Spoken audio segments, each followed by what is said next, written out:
Good evening, everybody. So, మన quick రివిజన్లో next lesson electric charges and fields. So electric charges and fields అనేది very big important topic. Electrostatics in fact electric charges and fields, potential capacitors ఇవన్నీ కూడా మంచి important topic మనకి. Electric charges and ఫీల్డ్స్లో మెయిన్గా concentrate చేయాల్సిన టాపిక్స్ ఏముంటాయి? ఒకటి కులుమ్స్ లా, రెండోది ఎలక్ట్రిక్ ఫీల్డ్, మూడోది ఫ్లక్స్ లేదా గాస్ లా గురించి. అయితే ప్రీవియస్ ఇయర్స్ అన్ని చూస్తే కనుక గాస్ లా నుంచి కొంచెం తక్కువ నెంబర్ ఆఫ్ క్వశ్చన్స్ వచ్చాయి. ఇందులో మేజర్ పార్ట్ ఏంటి అంటే ఎలక్ట్రిక్ ఫీల్డ్ నుంచి హై నెంబర్ ఆఫ్ క్వశ్చన్స్ వచ్చాయి. తర్వాత కులుమ్స్ లా. సో ఒకసారి క్విక్ రివిజన్ చేసేద్దాము. సో Q = N × E తో స్టార్ట్ చేద్దాము. Basic formula charge. Q అనేది చార్జ్, N అనేది నెంబర్ ఆఫ్ చార్జెస్ని ఇండికేట్ చేస్తుంది. ఈ వాల్యూ 1.6 × 10⁻19 కూలమ్స్. ఈ Q = NE అనేది ఇక్కడే వాడతామా అంటే కాదు. ఎక్కడెక్కడైతే మీకు నెంబర్ ఆఫ్ చార్జెస్ అనే పదం వచ్చిందో చార్జ్కి బదులు N × E వాడచ్చు. Q అనేది చార్జ్ అమ్మ, చార్జ్ SI యూనిట్స్ ఏంటి? కులుంబ్. సో కులుమ్స్ లాలోకి డైరెక్ట్గా వెళ్ళిపోదాము. మనకి కులుమ్స్ లాలో బేసిక్గా కులుమ్స్ లా ఏం చేస్తుందమ్మా, రెండు చార్జెస్ మధ్యలో అవి they can be like charges or unlike charges, కాబట్టి there can be a force of attraction or repulsion. So when two charges are separated by a distance, వాటి మధ్యలో force of attraction or repulsion ఉండొచ్చు. రెండిటికి F వాడతాము. Formula 1/4πε0 Q1 Q2/r². 1/4πε0 value mug up చేయాలి. 9 × 10⁻9 newton metre square per coulomb square. ε0 value కావాలి అనుకుంటే absolute permittivity 8.85 × 10⁻12 per newton per metre coulomb square. అయితే F = 1/4πε0 Q1 Q2/r² ఎప్పుడు వాడతాము? వాక్యూమ్లో ఎప్పుడైతే Q1 Q2 అనేవి వాక్యూమ్ లేదా ఎయిర్లో సెపరేట్ అయి ఉన్నాయి అప్పుడు ఈ ఫార్ములా వాడతాం. అలా కాదు, Q1 Q2 మధ్యలో వేరే ఏదైనా మీడియం పెట్టారు, మీడియం అనగానే ఎప్సిలాన్ వాల్యూ మారిపోతుంది. సో మీడియంలో పెట్టినప్పుడు మనము దాని యొక్క డైఎలక్ట్రిక్ కాన్స్టెంట్ వాల్యూని తీసుకుంటాము. నార్మల్గా εr రిలేటివ్ పర్మిటివిటీ = ε/ε0. దీనినే మనము K అని రాస్తాము. Kని డైఎలక్ట్రిక్ కాన్స్టెంట్ అంటారు. డైఎలక్ట్రిక్ కాన్స్టెంట్ వాల్యూ యూజువల్గా మీకు మెన్షన్ చేస్తారు క్వశ్చన్లో, మగ్గప్ చేయక్కర్లేదు. నెక్స్ట్ ఇక్కడ నుంచి ε = K∈0 టైమ్స్ అవుతుంది. సో వేరే ఏదైనా మీడియంలో పెట్టినప్పుడు formula F' = 1/K times of 4πε0 Q1 Q2/r² అంటే F' = F/K. ఎయిర్లో సెపరేట్ అయినప్పుడు, మీడియంలో సెపరేట్ అయినప్పుడు కంపేర్ చేస్తే మీడియంలో సెపరేట్ అయినప్పుడు ఫోర్స్ వాల్యూ తగ్గుతుంది K టైమ్స్. ఓకే, నెక్స్ట్ ఇప్పుడు మనం దీనిని ఎలా చదివాము అంటే రెండు చార్జెస్ మధ్యలో నువ్వు తీసుకున్నది Q1 Q2, ఈ రెండు చార్జెస్ మధ్యలో ఉండే టోటల్ సెపరేషన్ మొత్తాన్ని కూడా ఒక డైఎలక్ట్రిక్ మీడియంతో మీరు ఫిలప్ చేశారు. ఈ మొత్తం డైఎలక్ట్రిక్ మీడియంతో ఫిలప్ చేశారు. ఇలాంటప్పుడు ఈ ఫార్ములా వాడతాం. కానీ ఆ చార్జ్ ఆ ప్లేస్ మొత్తంలో కేవలం ఒక ఎక్స్ థిక్నెస్లో మాత్రమే డైఎలక్ట్రిక్ మీడియంని పెట్టినప్పుడు ఫార్ములా మారిపోతుంది. 1/4πε0 Q1 Q2/r - x + x√k². So ఇక్కడ మనము ఇది ఇంతవరకు గుర్తుపెట్టుకోండి. ఇప్పుడు మనము నల్ పాయింట్ అనే దాని గురించి ప్రతి దాంట్లోనే డిస్కస్ చేసుకుంటాం.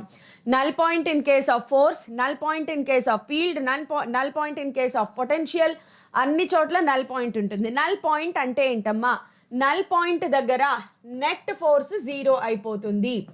నెట్ ఫోర్స్ ఎక్కడైతే 0 అవుతుందో, లేదా థర్డ్ చార్జ్ ఈక్విలిబ్రియంలో ఉంది ఎక్కడ పెట్టాలి ఇలా కూడా అడుగుతారు. ఈక్విలిబ్రియం, థర్డ్ చార్జ్, నీకొక Q1 Q2 ఉన్నాయమ్మా, వాటి మధ్యలో ఒక థర్డ్ ఛార్జ్ని పెట్టాలి. ఏ పాయింట్ దగ్గర పెడితే దాని మీద అది ఈక్విలిబ్రియంలో ఉంటుంది, లేదా దాని మీద నెట్ ఫోర్స్ 0 అవుతుంది. ఈ పదాలు ఏమి కనిపించినా కూడా డైరెక్ట్గా ఈ ఫార్ములా మీరు రాసేయచ్చు. సో ఇది మనం చాలాసార్లు చెప్పుకున్నాము. ఎప్పుడైతే నల్ పాయింట్ రెండు చార్జెస్కి మధ్యలో ఉంటుందో ఇక్కడ ప్లస్ సింబల్ వస్తుంది. ఎప్పుడైతే నల్ పాయింట్ చార్జెస్కి బయట వైపు ఉంటుందో ఇక్కడ మైనస్ సింబల్ వస్తుంది. సో లైక్ చార్జెస్ విషయంలో, in case of Coulomb's law force విషయంలో నల్ పాయింట్ లైక్ చార్జెస్కి సెంటర్లో ఉంటుంది, అన్లైక్ చార్జెస్కి అవుట్ సైడ్ ఉంటుంది. ఆ అవుట్ సైడ్ కూడా ఎటువైపు ఉంటుందమ్మా? యూజువల్గా స్మాలర్ ఛార్జ్ వైపు, చిన్న ఛార్జ్ వైపు నల్ పాయింట్ అనేది ఎగ్జిస్ట్ అవుతుంది. సో ఇది కులుమ్స్ లా.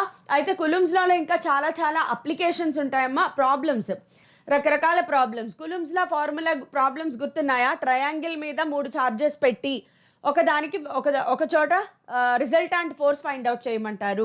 సో రిజల్టాంట్ ఫోర్స్కి ఫార్ములా ఏమొస్తుంది గుర్తుందా? √3 1/4πε0 Q1 Q2 by r², Q² by a².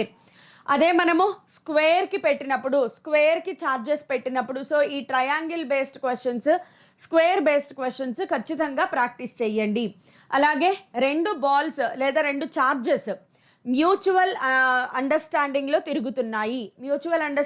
తిరుగుతున్నాయి అన్న Coulomb's law is equal to, circle అంటే ఎప్పుడూ కూడా అక్కడున్న ఫోర్స్ని సెంట్రిపీటల్ ఫోర్స్తో ఈక్వేట్ చేయాలి, అంతే అమ్మ.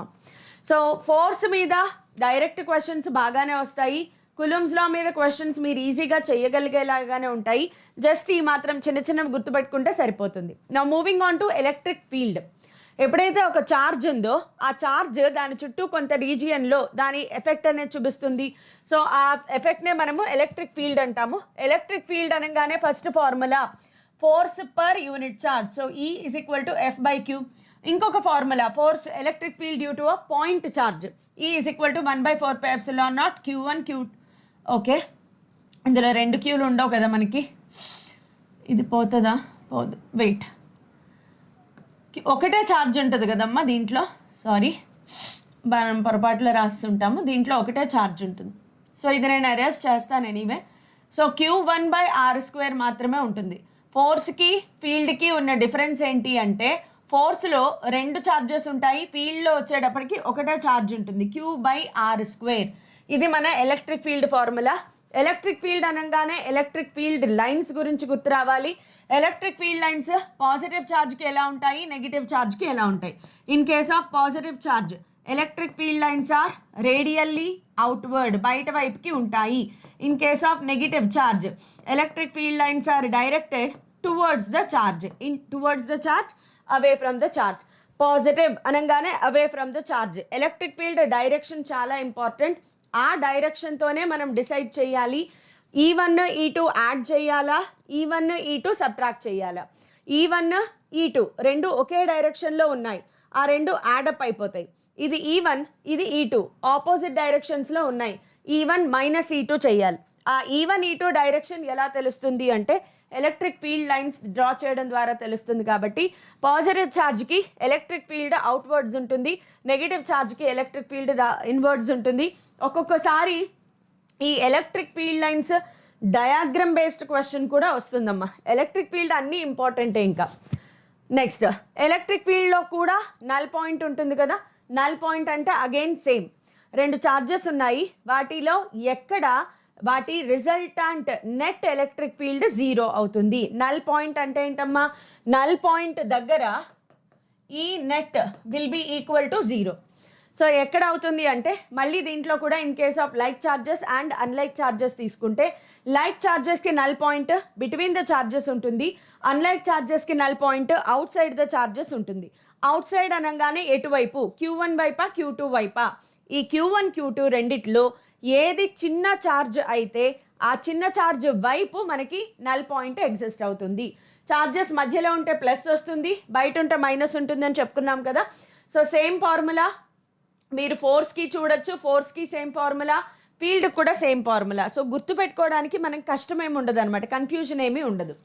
Next motion of a charger particle. దీని మీద బిట్స్ వచ్చే ఛాన్సెస్ చాలా ఎక్కువ ఉంటాయమ్మా. ఒక చార్జర్ పార్టికల్ని ఎలక్ట్రిక్ ఫీల్డ్లో పెట్టినప్పుడు ఏమవుతుంది, ఆబ్వియస్గా ఇట్ ఎక్స్పీరియన్సెస్ ఏ ఫోర్స్. ఆ ఫోర్స్కి formula F is equal to EQ. Okay, అది కూడా డైరెక్షన్, బికాస్ ఫోర్స్ అనేది వెక్టార్ క్వాంటిటీ, ఎలక్ట్రిక్ ఫీల్డ్ అనేది వెక్టార్ క్వాంటిటీ. సో డైరెక్షన్ ఎటువైపు ఉంటుంది, పాజిటివ్ ఛార్జ్ అయితే it experiences a force along the direction of electric field. Negative charge అయితే it experiences a force opposite to the direction of electric field. Next యాక్సెలరేషన్కి formula A is equal to EQ/m. చాలా చాలా చాలా చాలా important. ఇది ఈ లెసన్లోనే కాదు, ఇంకా చాలా లెసన్స్లో వాడతాం మనము. సో ఒక చార్జ్డ్ పార్టికల్కి యాక్సెలరేషన్ అంటే EQ/m. ఆ చార్జర్ పార్టికల్ ఎలక్ట్రాన్ అయితే Q ప్లేస్లో 1.6 × 10⁻⁻19 రాస్తాం. Next for a particle at rest applications. నీకు ఒక చార్జర్, ఇలా ఒక ఎలక్ట్రిక్ ఫీల్డ్ ఉంది, ఇది నీ ఎలక్ట్రిక్ ఫీల్డ్. ఈ ఎలక్ట్రిక్ ఫీల్డ్లో ఒక చార్జర్ పార్టికల్ని తీసుకొచ్చి Q అనే చార్జర్ పార్టికల్ని ప్లేస్ చేశారు. ఇనీషియల్గా ఇది రెస్ట్లో ఉంది, కానీ ఇది దీనివల్ల ఫోర్స్ ఎక్స్పీరియన్స్, ఈ డైరెక్షన్లో ఫోర్స్ ఎక్స్పీరియన్స్ అవుతుంది. ఫోర్స్ ఎక్స్పీరియన్స్ అయితే ఇలా మూవ్ అవుతుంది కాబట్టి దానికి ఫైనల్ వెలాసిటీ డెవలప్ అవుతుంది. So for a particle at rest అంటే ఇనీషియల్లీ జీరోలో ఉంది, ఆఫ్టర్ టైమ్ టీ దాని వెలాసిటీ ఎంత, v = u + at. u0 ఏ ప్లేస్లో ఇది సబ్స్టిట్యూట్ చేస్తాం. ఎంత డిస్టెన్స్ ట్రావెల్ అయింది, s = ut + ½ at². లేదు, దాని కైనెటిక్ ఎనర్జీ ఎంత, ½ mv². v అంటే ఇది ఇక్కడ ఉన్నది రాసేస్తాం, అయిపోయింది. సో ఇలాంటి చిన్న చిన్న అప్లికేషన్స్ ఉంటాయి. అలాగే ప్రొజెక్టైల్ మోషన్ అప్లికేషన్స్ కూడా ఉంటాయమ్మా దీంట్లో. సో ప్రొజెక్టైల్ మోషన్ అప్లికేషన్స్ కూడా అంటే ఒక ఛార్జ్ ఆల్రెడీ ఎలా వెలాసిటీతో ఉంది అనుకుందాం. సో నేను ఒక ఎగ్జాంపుల్ తీసుకుంటాను. Let us take this is the electric field. ఇది పాజిటివ్ ప్లేట్ అనుకుందాము. సరే, ఇది ఎలక్ట్రిక్ ఫీల్డ్ కాదు. ఇలా 2 ప్లేట్స్ తీసుకుంటారు యూజువల్గా. 2 ప్లేట్స్ కన్సిడర్ చేస్తారు. సో ఒకటి ఓకే పెన్. సో ఒకటి పాజిటివ్ ప్లేట్, రెండోది నెగిటివ్ ప్లేట్. నేనేం చేశానంటే ఒక చార్జ్డ్ పార్టికల్ లేదా ఒక ఎలక్ట్రాన్ ఒక -q ఒక v వెలాసిటీతో దీంట్లో ప్రవేశపెట్టాను. అలా ఎంటర్ అయినప్పుడు ఏమవుతుంది, ఇది నెగిటివ్ ఛార్జ్. సో ఖచ్చితంగా పాజిటివ్ ప్లేట్కి అట్రాక్ట్ అవుతుంది. సో ఇలా వెళ్ళాల్సిన పార్టికల్ దాని పాత్ని మార్చుకుని ఇలా పైకి వెళ్ళిపోతుంది. ఎంత పైకి వెళ్ళింది, తీటా యాంగిల్ పైకి వెళ్ళింది. ఓకే, సో ఈ డిస్టెన్స్ y అవుతుంది, ఈ డిస్టెన్స్ x అవుతుంది. కాబట్టి tan θ = కావాలంటే మీరు vy/vx వేసుకోవచ్చు, లేదా సింపుల్గా y/x కూడా వేయచ్చు కదా. ఈ vyలు vxలు క్యాలిక్యులేట్ చేయడం మనం ప్రొజెక్టైల్ మోషన్లో నేర్చుకున్నాము. సో దీనికి మీరు ఒకసారి అబ్జర్వ్ చేస్తే కనుక ux ఇనీషియల్ వెలాసిటీ ఏ డైరెక్షన్లో ఉంది, x డైరెక్షన్లోనే ఉంది v. కానీ ఇనీషియల్గా y డైరెక్షన్లో వెలాసిటీ అసలు వెళ్ళేదే పార్టికల్ హారిజాంటల్ డైరెక్షన్లో, అంటే వర్టికల్ డైరెక్షన్లో వెలాసిటీ ఏమీ లేదు. సో ఇనీషియల్గా uy ఎంత, 0. అలాగే ax ay కనుక రాసుకుంటే ax అంటే acceleration in horizontal direction. Horizontal డైరెక్షన్లో యాక్సెలరేషన్ లేదు, అప్వర్డ్ డైరెక్షన్లో కదా యాక్సెలరేషన్ ఉంది. సో వర్టికల్ డైరెక్షన్లో యాక్సెలరేషన్ ఉంది కాబట్టి ax 0 అయిపోతుంది. ay ప్లేస్లో ఏం రాసుకోవాలి, యాక్సెలరేషన్ అంటే ఇదే కదా, eq/m రాస్తారు. That's it. So vy vx రాసుకోవాలి. vx అంటే ux + ax × t. So vx = ux = v. vy = uy + ay × t. uy 0, ay ఎంత, eq/m × t. ఇవన్నీ ఇక్కడ సబ్స్టిట్యూట్ చేయడమే. సో ప్రొజెక్టైల్ మోషన్ అప్లికేషన్స్ మీరు రావాలి. ప్రొజెక్టైల్ మోషన్ ఎక్కడైనా ఒకలాగే ఆలోచించాలమ్మా. హారిజాంటల్ డైరెక్షన్, వర్టికల్ డైరెక్షన్ సపరేట్గా ఆలోచించాలి. ఇది మనకి main concept. Next time period of charged particle. Yes, NTA వాళ్ళ మోస్ట్ ఫేవరెట్ కాన్సెప్ట్ ఏంటంటే ఎలక్ట్రిక్ ఫీల్డ్లో పెండ్యులం బేస్డ్ క్వశ్చన్స్ బాగా అడుగుతారమ్మా. ఖచ్చితంగా పెండ్యులం బేస్డ్ క్వశ్చన్స్ ఒకానొక సెషన్లో పడి తీరుతుంది మనకి. సో పెండ్యులం అనేది చార్జ్డ్ బాడీ అయితే కనుక దీని మీద q అమౌంట్ ఆఫ్ ఛార్జ్ ఉంది అనుకుంటే ఇక్కడ మనకి పెండ్యులంకి ఫార్ములా తెలుసు, t = 2π√L/g. ఆ g అనేది ఎప్పుడు కూడా ఎఫెక్టివ్ g వాల్యూ. సో ఇక్కడ ఎలక్ట్రిక్ ఫీల్డ్, వెయిట్ రెండు ఒకే డైరెక్షన్లో యాక్ట్ అవుతున్నాయి. సో రెండు యాడప్ అయిపోతాయి. 2 వెక్టార్స్ ఎప్పుడైతే ఒకే డైరెక్షన్లో ఉన్నాయో 2 యాడప్ అవుతాయి. నెక్స్ట్ ఇక్కడ చూస్తే ఎలక్ట్రిక్ ఫీల్డ్ g ఆపోజిట్ డైరెక్షన్లో ఉన్నాయి, 2 వెక్టార్స్ ఆపోజిట్ డైరెక్షన్లో ఉంటాయి, సబ్ట్రాక్షన్. నెక్స్ట్ ఇక్కడ చూస్తే ఎలక్ట్రిక్ ఫీల్డ్ g పర్పెండిక్యులర్గా ఉన్నాయి.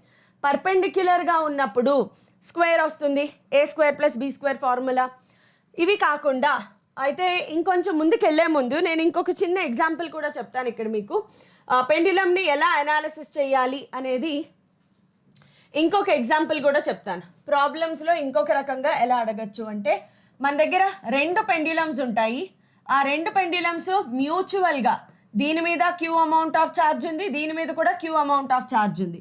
సో q రిపెల్ అయ్యి కొంచెం దూరం డిస్టెన్స్ జరుగుతాయి. సో ఇది సెంటర్ అనుకుంటే ఇది సెంటర్ నుంచి తీటా యాంగిల్ పక్కకు వెళితే ఇది కూడా తీటా యాంగిల్ పక్కకు వెళ్తుంది. ఇది x డిస్టెన్స్ అయితే ఈ డిస్టెన్స్ కూడా x డిస్టెన్స్ అవుతుంది. సో x ఫైండ్ అవుట్ చేయి, తీటా ఫైండ్ అవుట్ చేయి, ఇలాంటి క్వశ్చన్స్ వస్తాయి. దీనికి మనము ఫ్రీ బాడీ డయాగ్రామ్ డ్రా చేయాలి. సో వెయిట్ mg కిందకి యాక్ట్ అవుతుంది. ఇందులో టెన్షన్ T ఉంది అనుకుంటే కనుక ఈ కాంపనెంట్ ఏమవుతుందమ్మా, ఇక్కడ తీటా అయితే ఇక్కడ కూడా తీటా వస్తుంది, T cos తీటా కాంపనెంట్. ఇటువైపు ఏమొస్తుంది నాకు, ఇటువైపు T sin theta. T sin theta దేనికి ఈక్వల్ అవుతుంది అంటే ఈ రెండు చార్జెస్ రిపల్సివ్ ఫోర్స్, అంటే దీని మీద రిపల్సివ్ ఫోర్స్ ఇటువైపు కదా, ఇది కూలుంబ్స్ ఫోర్స్. సో నేను T sine theta is equal to Coulomb force ఏంటమ్మా, k Q1 Q2 by r square. K అంటే ఏంటి, 1/4πε0. T cos theta is equal to ఏమవుతుంది, mg. సో నేను ఇక్కడ నుంచి ఈ రెండు ఒకటి బై ఇంకొకటి చేస్తే టాన్ తీటా వస్తుంది, టెన్షన్ పోతుంది. అలా కాదు, తీటా రిమూవ్ చేయాలి, టెన్షన్ కావాలి అనుకుంటే రెండింటిని స్క్వేర్ చేసి యాడ్ చేయాలి. సో ఎలా సాల్వ్ చేసినా మీకు ఆన్సర్ వస్తుంది. ఇది ఒక మంచి మోడల్ అమ్మ, గుర్తుపెట్టుకోండి. Next moving on to electric field due to various shaped bodies, continuous charge distribution వస్తుంది. కంటిన్యూస్ చార్జ్ డిస్ట్రిబ్యూషన్ ఫార్ములే గుర్తున్నాయా, lambda, sigma and rho. Lambda అంటే ఏంటి, linear charge distribution, lambda is equal to Q by L. Sigma surface charge distribution, sigma is equal to Q by A. Rho volume charge distribution, density volume size rho is equal to Q by V, volume రాయాలి. So రో అనేది ఇక్కడ volume charge density. So charge by volume వస్తుంది రో ప్లేస్లో. So వాటిని ఉపయోగించుకుని derivations చేస్తే మీరు మాత్రం ఫైనల్ కంక్లూజన్ గుర్తు పెట్టుకుని వెళ్ళాలమ్మా. బికాజ్ వన్ ఆఫ్ ది సెషన్స్లో డైరెక్ట్ మెమరీ బేస్డ్ ఈ షేప్కి ఎలక్ట్రిక్ ఫీల్డ్ ఫార్ములా ఏంటి, స్ట్రైట్ లైన్ వల్ల P అనే పాయింట్ దగ్గర ఎలక్ట్రిక్ ఫీల్డ్ ఫార్ములా ఏంటి, రింగ్ వల్ల ఎలక్ట్రిక్ ఫీల్డ్ ఫార్ములా ఏంటి, ఈ క్వశ్చన్స్ డైరెక్ట్ ఫార్ములా మగ్గప్ అయితే చేసుకుని వెళ్ళాలి. కానీ ఇది చాలా చాలా చాలా ఇంపార్టెంట్ కాన్సెప్ట్ అమ్మ. So electric field due to various shaped bodies. First one due to linear charge distribution. Linear charge అంటే లెంత్ L ఉన్న ఒక వైర్ మీద Q అమౌంట్ ఆఫ్ చార్జ్ ఉంది అనుకుంటే దాని నుంచి P అనే డిస్టెన్స్, P అనే పాయింట్ ఎంత డిస్టెన్స్లో ఉంది, D డిస్టెన్స్లో ఉంది. ఈ రెండు edges alpha beta angle make చేస్తే ఇక్కడ ఎలక్ట్రిక్ ఫీల్డ్ డైరెక్షన్ ఉంటుంది కాబట్టి హారిజాంటల్ డైరెక్షన్లో ఎలక్ట్రిక్ ఫీల్డ్ ఉంటుంది, వర్టికల్ డైరెక్షన్లో కూడా ఎలక్ట్రిక్ ఫీల్డ్ ఉంటుంది, క్యాన్సిల్ అవ్వవు. సో ఈ X రిప్రజెంట్స్ హారిజాంటల్ డైరెక్షన్, ఈ Y రిప్రజెంట్స్ వర్టికల్ డైరెక్షన్. రెండు ఫార్ములే అయితే మగ్గప్ చేసుకుని వెళ్ళాల్సిందే. నెక్స్ట్ ఇది కూడా మీకు తెలుసు కదా, ఒకవేళ ఇది ఫైనైట్ లెంత్, ఒకవేళ ఇన్ఫైనైట్ లెంత్ అయితే ఆల్ఫా బీటా వాల్యూస్ ఏమవుతాయమ్మా, 90 degrees అవుతాయి. అదే వాల్యూ ఒక సైడ్ ఇన్ఫినిటీ ఉంది, ఈ P అనే పాయింట్ ఇక్కడ ఉంది అనుకోండి, P అనే పాయింట్ ఇక్కడికి వచ్చినప్పుడు ఆల్ఫా ఏమవుతుంది 90 degrees, బీటా ఏమవుతుందమ్మా 0 degrees. ఇవన్నీ కూడా మనము బయోట్ సావర్ట్స్ లాలో నేర్చుకున్నాం అప్లికేషన్స్, కాబట్టి కొత్తవేమీ కాదు. Next electric field due to ring arc shaped, చాలా ఇంపార్టెంట్ అమ్మ. రింగ్కి మనము రెండు రకాల కేసెస్ తీసుకుంటాము. ఒకటి at a point on axis, ring centre నుంచి at a point on axis, P అనే పాయింట్ యాక్సిస్ నుంచి సెంటర్ నుంచి X డిస్టెన్స్లో ఉంది. క్యాపిటల్ R అనేది రేడియస్ ఆఫ్ ద రింగ్. ఈ రింగ్ మీద Q అమౌంట్ ఆఫ్ ఛార్జ్ ఉంది. ఈ Q ఛార్జ్ వల్ల P పాయింట్ దగ్గర ఎలక్ట్రిక్ ఫీల్డ్ ఫార్ములా ఏంటి, 1/4πε0 Q into X by R² + X² whole power 3/2. అయితే ఈ వాల్యూ ఎక్కడ మ్యాక్సిమం అవుతుంది అంటే అట్ R/2. సో గ్రాఫ్ చూడండి, +R/2 -R/2. రింగ్కి ఇటు ఉండొచ్చు, ఇటు కూడా ఉండొచ్చు కదా పాయింట్ P. సో గ్రాఫ్ చాలా ఇంపార్టెంట్. ఈ ఎలక్ట్రిక్ ఫీల్డ్, గ్రావిటేషనల్ ఫీల్డ్, వీటన్నిటికీ కూడా గ్రాఫ్స్ ఖచ్చితంగా చూసుకోండి. ఇది రింగ్ అమ్మ. అదే రింగ్కి అట్ ద సెంటర్ అని అడిగారు అనుకోండి, X 0 అయిపోతుంది. So at centre of ring, centre of ring దగ్గరకు వచ్చేటప్పటికి ఎలక్ట్రిక్ ఫీల్డ్ 0 అమ్మ. Centre of the ring electric field 0 because సెంటర్లో ఛార్జ్ 0 కాబట్టి ఎలక్ట్రిక్ ఫీల్డ్ కూడా 0 అయిపోతుంది. Next electric field due to arc shaped wire, దాని మీద Q అమౌంట్ ఆఫ్ ఛార్జ్ ఉంది, సెంటర్ O దగ్గర ఎంత ఎలక్ట్రిక్ ఫీల్డ్ ఉంది, E = 2k λ/r sin θ0. θ0 అనేది ఒక సైడ్ యాంగిల్, గుర్తుపెట్టుకోండి. ఓకే, నెక్స్ట్ డిస్క్కి ఎలక్ట్రిక్ ఫీల్డ్. ఈ డిస్క్ మీద Q అమౌంట్ ఆఫ్ ఛార్జ్ ఉంది, దాని రేడియస్ R, దాని సెంటర్ నుంచి X డిస్టెన్స్లో P అనే పాయింట్ దగ్గర electric field. E = σ/2ε0 1 - x/√r² + x². దీనినే σ/2ε0 1 - cos θగా కూడా రాసుకోవచ్చు. కాస్ θ ఏంటంటే ఇది మేక్ చేసే యాంగిల్ అనమాట. దీనిని మనము ఇక్కడ నుంచి ఇలాగా యాంగిల్ గీస్తాం కదా. సో తీటా అనేది యాక్చువల్గా మనకి ఇక్కడ వస్తుంది, ఇది తీటా వస్తుంది, ఇది ఆర్, ఇది ఎక్స్. సో ఇది ఏమవుతుందమ్మా √r² plus x². So r² plus x². Theta తప్పెట్టినట్లున్నాను కదా, సారీ. ఎంత యాంగిల్ మేక్ చేస్తుంది అంటే ఇదే కదా తీటా. సో డిస్క్కి కూడా ఫార్ములా గుర్తుపెట్టుకోండి. Next, electric field due to hollow sphere లేదా conducting type solid sphere. Hollow sphere అన్న కండక్టింగ్ టైప్ సాలిడ్ స్పియర్ అన్న రెండిటికి మీనింగ్ ఒకటే. బికాజ్ దీనికి రేడియస్ r అనుకుందాము, దీనికి ఛార్జ్ కేవలం అవుట్ సైడ్ మాత్రమే రిసైడ్ అవుతుంది. హాలో స్పియర్ లేదా కండక్టింగ్ టైప్ సాలిడ్ స్పియర్లో ఛార్జ్ ఎప్పుడు కూడా ఒక కండక్టర్కి అవుట్ సైడ్ మాత్రమే రిసైడ్ అవుతుంది charge. So Q amount of charge ఉంది అనుకుంటే కనుక దీనికి 3 సిచ్యువేషన్స్ తీసుకుంటాము. Outside the sphere, on the sphere, inside the sphere. Inside the sphere charge 0 కాబట్టి ఎలక్ట్రిక్ ఫీల్డ్ కూడా 0 అయిపోతుంది. So electric field 0 inside the sphere. R = R అయినప్పుడు 1/4πε0 Q/r². Greater than R అంటే అవుట్ సైడ్ అన్నప్పుడు ఆ distance వేసుకుంటాం, small r. So inside the sphere 0 కాబట్టి graph ఇలా వస్తుంది. Graphs play very important role, గుర్తుపెట్టుకోండి. Next, electric field due to non conducting sphere. Non conducting sphere అంటే దీని రేడియస్ r అనుకుంటే దీనికి వాల్యూమ్ మొత్తం కూడా ఛార్జ్ డిస్ట్రిబ్యూట్ అయి ఉంటుంది. కండక్టింగ్కి నాన్ కండక్టింగ్కి డిఫరెన్స్, కండక్టింగ్ టైప్లో ఛార్జ్ అవుట్ సైడ్ రిసైడ్ అయి ఉంటుంది. నాన్ కండక్టింగ్కి వచ్చేటప్పటికి ఛార్జ్ మొత్తం లోపలంతా వాల్యూమ్ అంతా డిస్ట్రిబ్యూట్ అయి ఉంటుంది. సో లోపల ఛార్జ్ ఉంది కాబట్టి మనకి ఎలక్ట్రిక్ ఫీల్డ్ ఉంటుంది. సో మీరు ఒకసారి అబ్జర్వ్ చేస్తే ఇక్కడ చూడండి, electric field is inversely proportional to r². ఇక్కడికి వచ్చేటప్పటికి E is directly proportional to r. So E is directly proportional to r, E is inversely proportional to r². Graphs play very important role. Next, electric field due to డైపోల్కి వద్దాం. డైపోల్కి వచ్చేసరికి dipole అంటే ఏంటి? 2 charges equal magnitude, opposite polarity. So dipole moment formula P = Q × 2L. 2L అనేది dipole మొత్తానికి క్యూకి మధ్యలో ఉండే డిస్టెన్స్. P అనేది వెక్టార్ క్వాంటిటీ అమ్మ. డైపోల్ మొమెంట్ ఎప్పుడు కూడా నెగిటివ్ నుంచి పాజిటివ్కి డైరెక్ట్ అయి ఉంటుంది. Dipole moment direction negative to positive direct అయి ఉంటుంది. డైపోల్కి 2 ఫార్ములే ఉంటాయి మనకి. Electric field at any point on axial line, electric field at any point on equatorial line. So 2 formulae mug up చేయాలి, very important formulae. Axial line అయితే 1/4πε0 2πr/r² - a². R is much greater than a అయినప్పుడు just 2p/r³. ఇక్కడేమో p/r³ వస్తుంది. Axial line మీద 2p/r³, equatorial line మీద p/r³ వస్తుంది. Next, dipole in electric ఫీల్డ్లో ఇంకొంచెం మనం ముందుకెళ్తే కనుక ఇప్పటిదాకా ఏం నేర్చుకున్నాము? యాక్సియల్ లైన్, ఈక్వటోరియల్ లైన్ కదా, ప్లేస్ సరిపోలేదు ఇక్కడ రాశాను.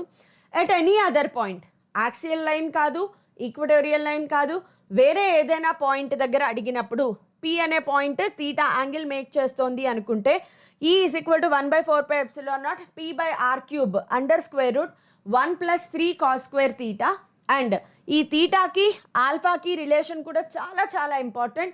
tan α = tan θ/2 అవ్వడానికి ఆఫ్టర్ ఆల్ చాలా చిన్న కాన్సెప్ట్, కానీ బిట్ వచ్చే ఛాన్స్ ఉంది, మర్చిపోవద్దు. నౌ మూవింగ్ ఆన్ టు ఇదే డైపోల్ని తీసుకెళ్ళి ఎలక్ట్రిక్ ఫీల్డ్లో పెట్టినప్పుడు, ఏమవుతుందమ్మా? It experiences torque. సో నేను ఒక ఎలక్ట్రిక్ ఫీల్డ్ని డ్రా చేద్దాము. ఈ ఎలక్ట్రిక్ ఫీల్డ్లో నేను ఒక డైపోల్ని తీసుకెళ్ళి ప్లేస్ చేశాను. సో డైపోల్ అంటే ఆబ్వియస్గా ఒకటి +q అయితే రెండోది -q అవుతుంది. ఇది -q పెడదాం, ఇది +q పెడదాం. దీని మీద ఫోర్స్ ఈ డైరెక్షన్లో యాక్ట్ అయితే దీని మీద అదే ఫోర్స్ ఆపోజిట్ డైరెక్షన్. సో ఇది టార్క్ ఎక్స్పీరియన్స్ అవుతుంది. ఇది హారిజాంటల్తో మేక్ చేసే యాంగిల్ తీటా అనుకుంటే టార్క్కి formula force × perpendicular distance. So tau = p/× e⁻. Dipole moment P ప్లేస్లో ఏం రాయాలి? Q × 2L. p/× e⁻ లేదా PE sin θ. నెక్స్ట్, work done W = -PE cos θ. Work done is stored in the form of potential energy. So U is equal to -p/e⁻. అదే మనకి ఒక θ1 నుంచి θ2కి angle తిప్పారు. సో ఫార్ములా ఎలా ఉంటుంది? యూజువల్గా ప్యారలల్ నుంచి యాంటీ ప్యారలల్ అంటే కనుక ప్యారలల్గా ఉంది ఇనీషియల్గా అంటే θ1 0 అవుతుంది.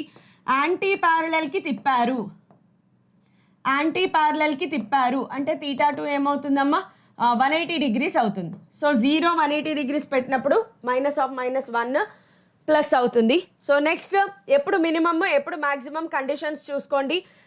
యూ అనేది కాజ్ మీద డిపెండ్ అవుతుంది కాబట్టి theta is equal to 0, theta is equal to 180 degrees పెట్టండి. ఆల్రెడీ మైనస్ సింబల్ ఉంటుంది.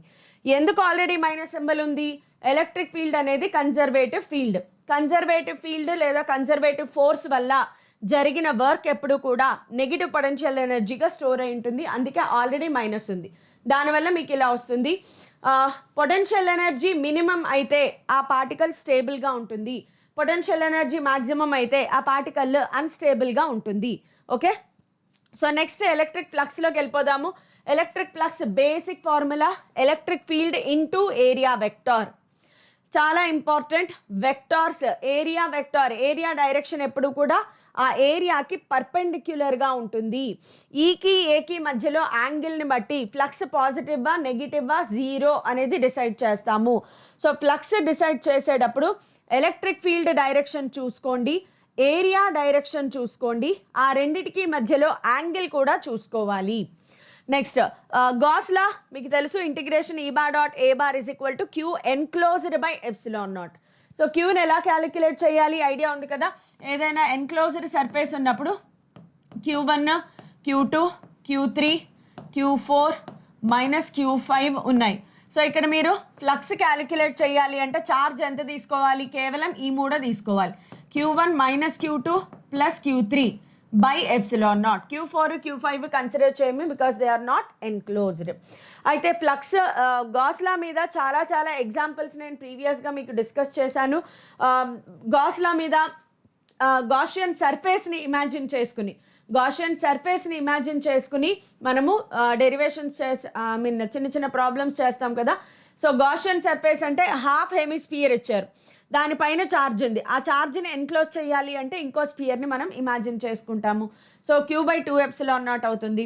అయితే Q/ఎప్సిలాన్ నాట్ గాస్లో ఏం చెప్తుందంటే Q/ఎప్సిలాన్ నాట్ ఫ్లక్స్ అనేది షేప్ ఆఫ్ ద బాడీ మీద డిపెండ్ అవ్వదు. Q అనే ఛార్జ్ని తీసుకెళ్ళి స్పియర్లో పెట్టినా, అదే Qని తీసుకెళ్ళి క్యూబ్లో పెట్టినా, అదే Qని తీసుకెళ్ళి సిలిండర్లో పెట్టినా formula phi is equal to Q/ఎప్సిలాన్ నాటే. సో ఇలాగా గాస్లా మీద చిన్న చిన్న ప్రాబ్లమ్స్ చూసుకోండి. నేను ప్రీవియస్గా క్లాసులో ఏవైతే ప్రాబ్లమ్స్ డిస్కస్ చేశానో అవి చూసుకున్నా చాలు, గాస్లా ఈజీగా అయిపోతుంది మీకు. So this is how electric charges and fields end అయిపోతుంది. Next electric potential and capacitance. ఇవన్నీ ఏవైతే ఉన్నాయో ప్రతి written notes, handwritten notes అనేది మీకు టెలిగ్రామ్ ఛానల్లో షేర్ చేయడం జరుగుతుంది కాబట్టి do join in Telegram channel. So Telegram channel link డిస్క్రిప్షన్లో ఉంటుంది. ఇది QR కోడ్, తప్పకుండా జాయిన్ అవ్వండి. హ్యాండ్ రిటర్న్ నోట్స్ అక్కడ షేర్ చేస్తాను. Thank you all, bye everybody.